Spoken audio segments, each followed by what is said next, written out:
Bonsoir Aurélie Herbemont. Bonsoir François. Du service politique d'Europe 1, de François de Rugy dédouané.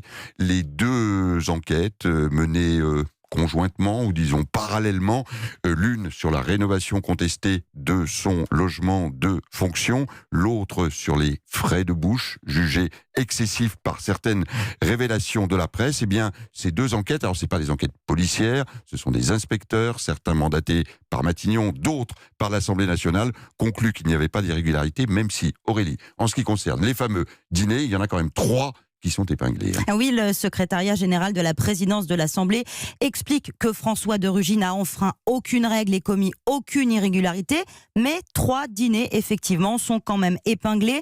La Saint-Valentin, Noël 2017 et un dîner à 6 sans thématique de travail. Ces 3 dîners présentent, selon le rapport, un caractère familial ou amical et un niveau de prestation manifestement excessif. Des dîners qui n'auraient pas dû être imputés aux frais de la présidence et que François de Rugy va rembourser.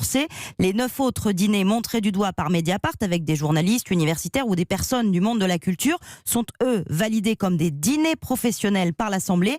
Richard Ferrand a quand même saisi l'occasion pour lancer un groupe de travail qui pourra proposer des mesures visant à renforcer les règles budgétaires à la présidence. Alors et puis Aurélie, il y avait le débat autour de la rénovation de cet appartement de fonction dans un hôtel particulier du XVIIIe siècle. 65 000 €, un dressing à 17 000 €. Bien là aussi, c'est considéré comme réglementaire. Effectivement, les vérifications du secrétariat général du gouvernement valident globalement les travaux. Alors, tout est dans le globalement. Ce rapport explique qu'il n'y avait pas eu de rénovation depuis 2009, voire 2003 pour certaines pièces. Mais il y a là aussi un bémol au sujet de ce fameux dressing à 17 000 €, qui n'est pas du tout une pièce dédiée, mais une enfilade d'armoires sur mesure dans un couloir, comme on peut le voir en photo dans ce fameux rapport. La contrôleuse générale des armées qui a fait les contrôles souligne qu'on aurait pu faire pour moins cher.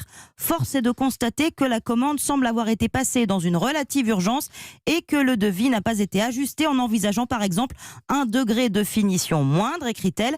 Matignon a d'ailleurs aussitôt dégainé une nouvelle circulaire à destination des ministres. Tous les travaux d'un montant supérieur à 20 000 € dans les logements de fonction devront être désormais soumis à l'approbation du secrétariat général. Merci Aurélie Herbemont.